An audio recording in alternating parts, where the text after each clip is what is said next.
नमन करते हुए निवेदन की अपनी वाणी के माध्यम से हम सभी को कृतार्थ करें। नमोस्तु गुरुदेव।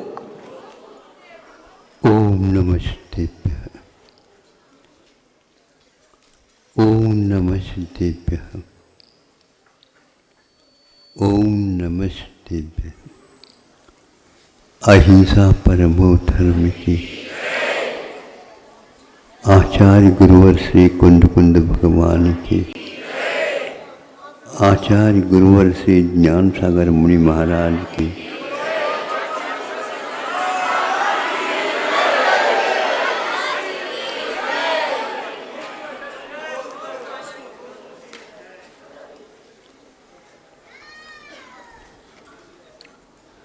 आप घूमने के लिए निकले हैं।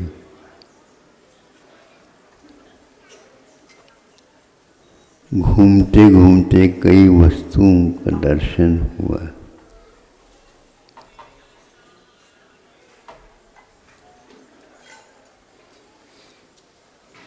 उसमें से एक वस्तु स्मशान के पास या स्मशान में आग लगाई गई है और आग लगा करके दुखित मन से परिवार घर की ओर लौट रहा है और वह परिवार घर आ गया। परिवार का एक सदस्य रह गया। कहाँ रह गया? स्मशान में रह गया। ये तो आप लोगों की धारणा है।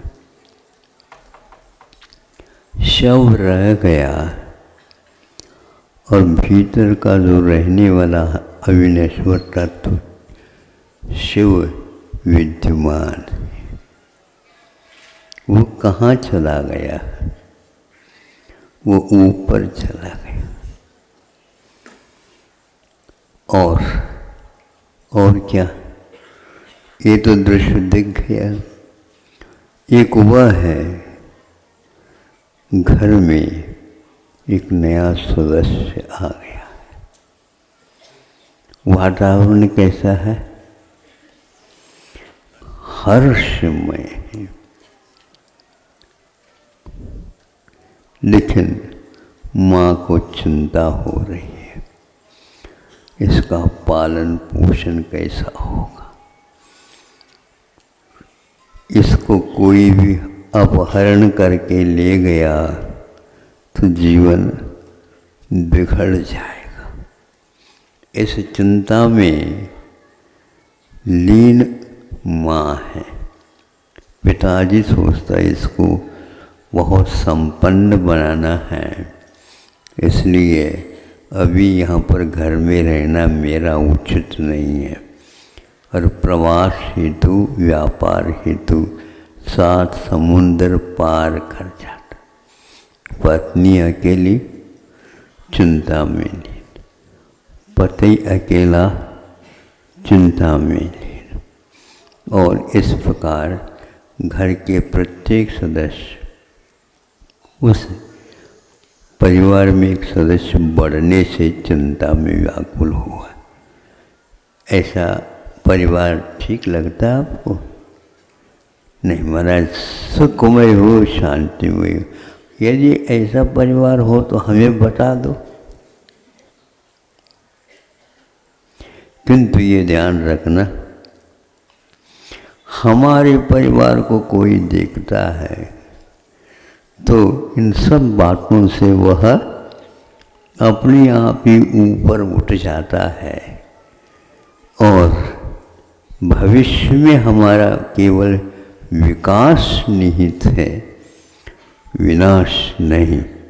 जो कुछ यह दिख रहा है विनश्वर, अविनश्वर नहीं है। ये इसकी चिंता छूटती चली जाती है।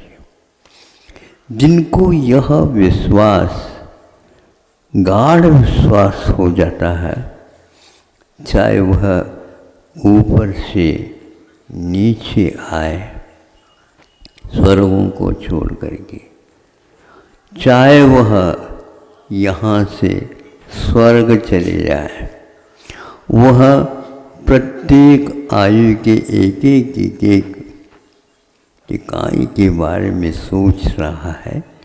दीपक में तेल डाल दिया गया है और दीपक का बुझना अनिवार्य, लेकिन यह वह दीपक है, वह तेल डाला जा रहा है जिसमें से वह तेल कभी भी समाप्त नहीं होने वाला।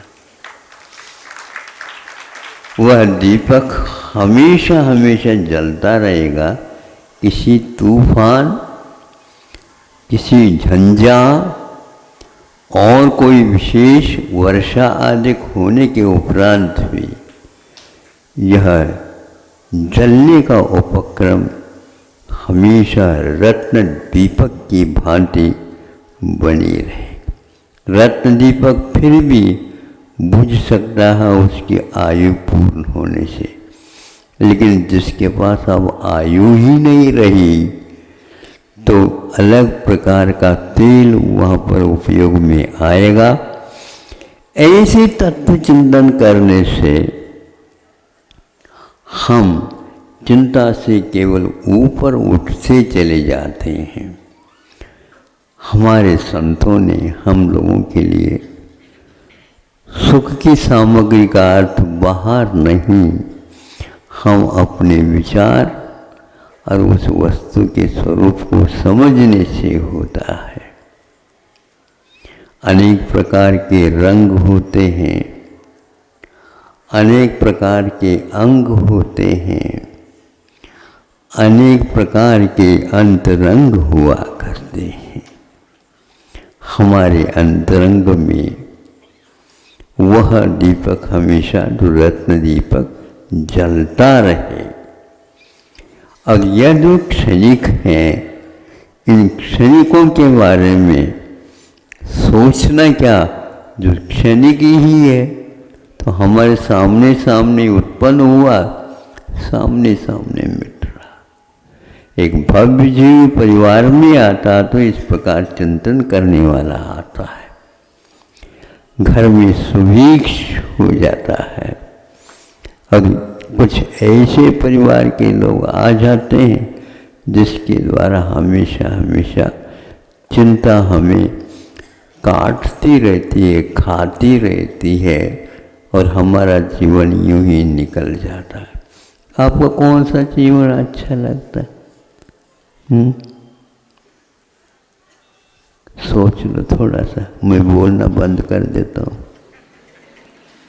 मेरा बोलते रहने से आपके चिंतन में बाधा तो आती होगी। बाधा तो नहीं आती महाराज, बाधा के सारे कारण लुप्त होने लग जाते हैं, क्योंकि हम ऐसा सोचते ही नहीं कभी।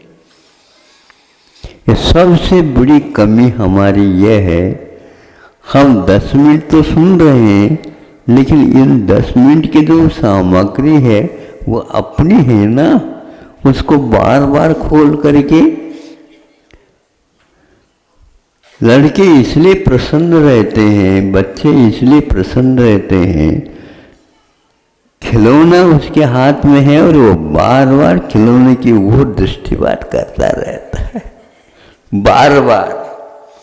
खाने की वस्तु की ओर इतनी नहीं जितनी कि उसको खिलाना। ये जब तक उस खिलौने की ओर उसकी दृष्टि रहती है, उसको कभी भी रोना धोना तो आता नहीं। जब वह टूट जाता है तब इसके लिए रोना अपने आप ही आ जाता है, क्योंकि मेरा जो सुख की सामग्री थी वह टूट गई है। आपके पास ऐसी सामग्री है जो आंखें बंद करते ही आपको शांति ही प्रदान करने वाला।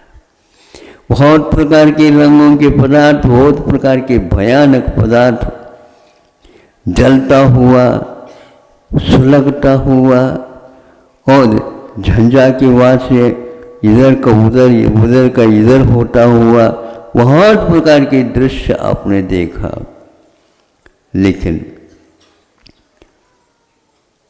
जब हरियाली की ओर आपकी दृष्टि चली जाती है, उस हरियाली में अनेक प्रकार के रंग रहते हैं, तो कभी भी आंखों के लिए वो हानिकारक नहीं लगते। रत्नों की किरणें हम लोगों के लिए कभी हानिकारक नहीं रहते।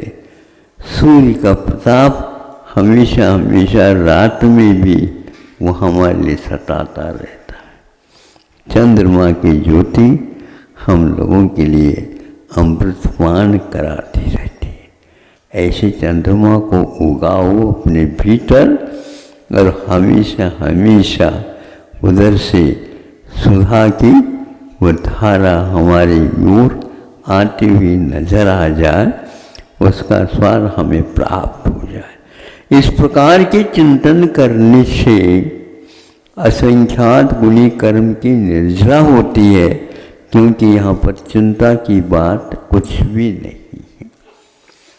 चंद्रमा को देखने के लिए, उसके त्रोटक बनाने के लिए इसीलिए कहा गया कि हमारा चिंतन का यह जो प्रतिदिन की शैली है अथवा पद्धति है, इसमें अंतर आ जाए।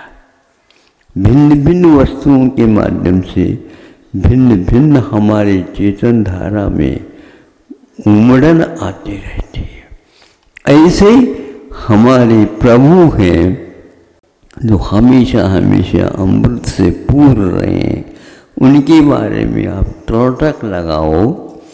महापुरुषों के चिंतन जितने समय तक हम करेंगे, उतने समय तक कितनी भी बाधा क्यों न हो, लेकिन उस समय अनुभव तो बहुत अच्छा होगा। इसलिए आँखों में जो पीड़ा है, उस पीड़ा को दूर करने के लिए, आँखों में जो कमी है उसको दूर करने के लिए, आँखों में जो हमें बहुत ऐसी किरणें आ रही हैं जो जलाने वाली हैं, उनको भी हम दूर कर सकते हैं। कैसे दूर कर सकते हैं? जब आँखों का ऑपरेशन शल्य चिकित्सा हो जाती है, उस समय आँखें तो बंद करा देते हैं, लेकिन जिस आँख के ऊपर शल्य चिकित्सा हुई है उसके पर एक हरी पट्टी बांध दी जाती है। सुन रहे हैं आप लोग? उस शल्य चिकित्सक को पूछा जाए हरी से क्या मतलब है? हरी से इसलिए मतलब है बंद करने के उपरांत भी वह हरापन उस आँखों को एक प्रकार से क्या करता रहता है, वो उसकी ट्रीटमेंट करता रहता है, उसकी वह सेवा करता रहता है, उसके घाव को पूरता रहता है। इसलिए बच्चों के यहाँ अथवा आगे जो आप चिकित्सालय बनाने जा रहे हैं, उसमें उस प्रकार के प्राकृतिक दृश्य को दिखाना प्रारंभ कर दो, तो रोगी का रोग अपने आप ही शांत हो जाए।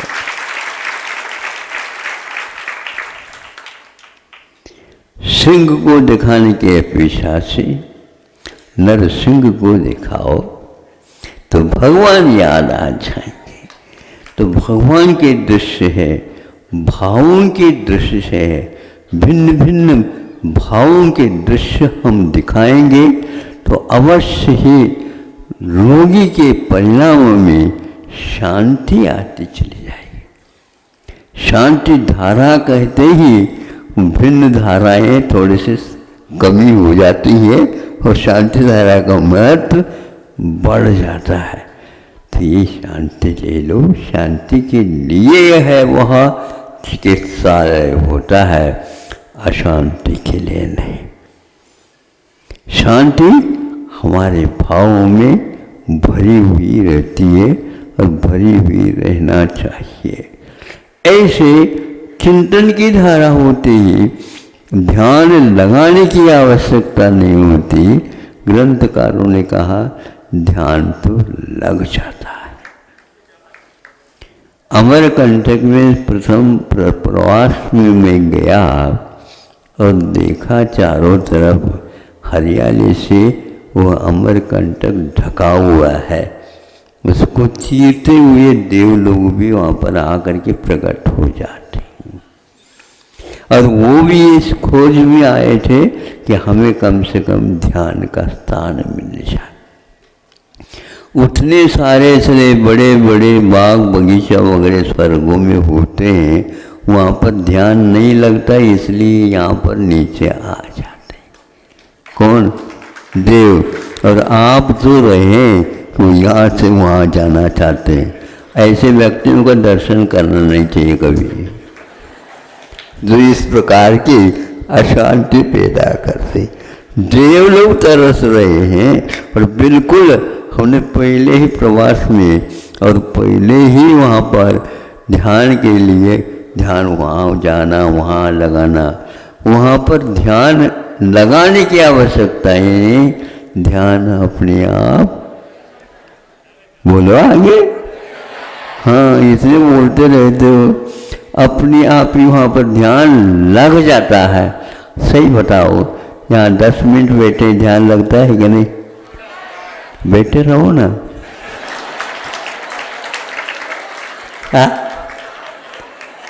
हमें तो हमें ध्यान करना है, क्या आप लोगों को ध्यान करना? इस दृश्य को आप आंखें बंद करने के उपरांत भी बहुत समय तक ज्यों का त्यों बनाए रख सकते हो। उसके लिए कोई पैसा नहीं मांगेगा। अच्छे दृश्य का दर्शन करो और उसका स्मरण रखे रहो। इसी को अनुप्रेक्षा नाम दिया गया।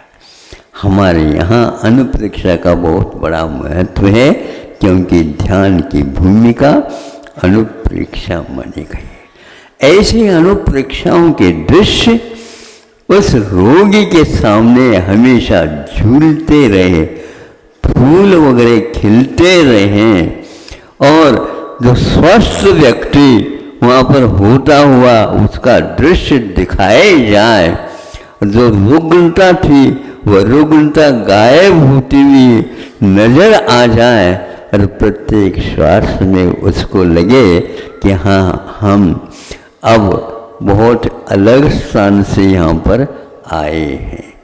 यहाँ पर कोई एयर कंडीशन नहीं लगाना, ऐसा निश्चय कराया गया है। एयर तो है आवश्यक है, कंडीशन की क्या आवश्यकता है? बोलो है, हमेशा हमेशा कंडीशन से आप मुक्त हो जाओ। कोई कंडीशन नहीं लगा तो नींद आ जाती है अच्छी, और कंडीशन लग जाए नींद भंग हो जाती। ऐसे अच्छी नहीं नींद नहीं लेने वाले और दूसरे के लिए भी इसी प्रकार के कारण बनने वाले, उनसे दूर रहना चाहिए। ऐसे दृश्यों को भी वहाँ पर दिखाया जाए, मंदिर से वह कम न रहे। दीपक जल रहा हो,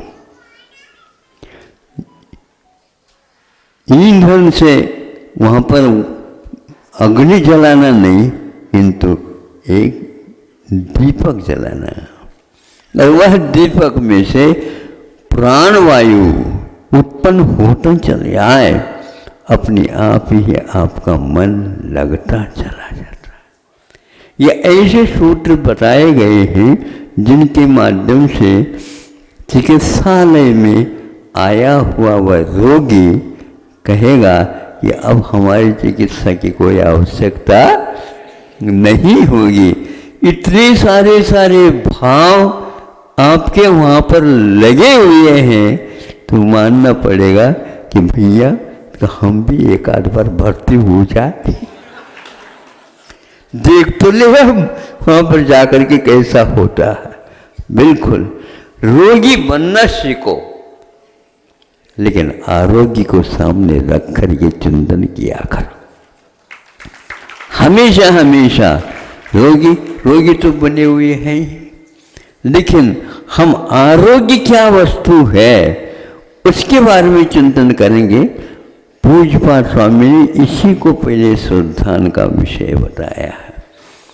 हम दुखी हैं लेकिन सुख भी कोई वस्तु है। इस प्रकार चिंतन करने से हम अपने आप ही चिंतन के क्षणों का संकलन करते चले जाएंगे और वह चिंता हमारी मिट जाएगी। अब कितना बोलना, क्या बोलना, मैं बोलता जा रहा हूँ और आप हूँ भी नहीं कह रहे। हाउ, ये हाउ करने की तो ध्वनि है, अपने आप ही मंत्र है बंधु। ना ना नहीं, यदि ना कहते हैं तो एक ना और लगा दो। ना ना, हाँ हाँ कहता है वो, हाँ हाँ कह दो, ना ना कह दो, बात एक ही है। क्योंकि उसमें निषेधवाचक है और इसमें 2 बार हाँ कहा जा रहा, 2 बार हाँ कहना और 2 बार निषेध करना, बात एक ही है। एक कहोगे तो अलग ध्वनि निकलेगी, एक ही है। ये कहे का क्या होता है, एक मेघ हो जाता है। तो ये एक मेघ की पद्धति ध्यान है और ये अनुप्रेक्षा के कार्य के रूप में हमें प्राप्त हो जाता है कि ध्यान के स्थान जिसके पर ध्यान लगाना, कितनी देर लगाना, टेंशन मुक्त होकर के लगाना, हमेशा अभिप्राय साफ सुथरा रखना। हम बाहर के साफ सुथराई बारे में सोचते रहते हैं, एक बार भीतर के भी साफ सफाई एक आध बार दिवाली मना करके देख तो लो, अपने आप ही होली भूल जाओगे। आप तो हमेशा हमेशा होली में ही आनंद लेना चाहते हैं। उस प्रकार होने में जो आनंद आता है वो होली में आनंद नहीं आता, क्योंकि होली खेलने के उपरांत साफ सफाई की चिंता और होती है। और उसमें जब साफ सफाई ऐसे थोड़ी होती है जो डांबर से आप होली खेलोगे। अरे रंग भी नहीं मिलते आप लोगों को, रंग कहाँ से लाएंगे, डांबर मिलेगा कृष्ण रेशा। और उसको जब साफ करते हैं तो ऊपरी जो चमड़ी पुरानी है जलने लग जाती है चमड़ी, ये दशा होती है। इसलिए आचार्यों ने कहा कृष्ण लेशा, नील लेशा, कापूत लेशा से दूर हो करके हम एक बार रंग रोगन से खेले, तभी आनंद होता है। ध्यान जो लगता है शुक्ल लेशा में, ध्यान जो लगता है पद्म लेशा में, ध्यान जो लगता है पीच लेशा में, फिर इसके उपरांत एक आध बार लेशातीत हो करके अपने आप को देखने का प्रयास करो। अहिंसा परमो धर्म की। ये लोग कहते हैं महाराज अब थोड़ी सी मात्रा आप कम करो, ये और मात्रा बढ़ रही है तो मैं क्या करूं, क्योंकि वह बनती चली जाती है, बिगड़ती नहीं है, बनती चली जाती है। इसलिए हमेशा हमेशा शुभ लेशाओं को रखो, हमेशा हमेशा शुभ चिंतन किया करो, हमेशा हमेशा जो चिंतन हमारे लिए बाधक है, दूसरे के लिए बाधक है, उसको समाप्त करने का प्रयास करो। अहिंसा परमो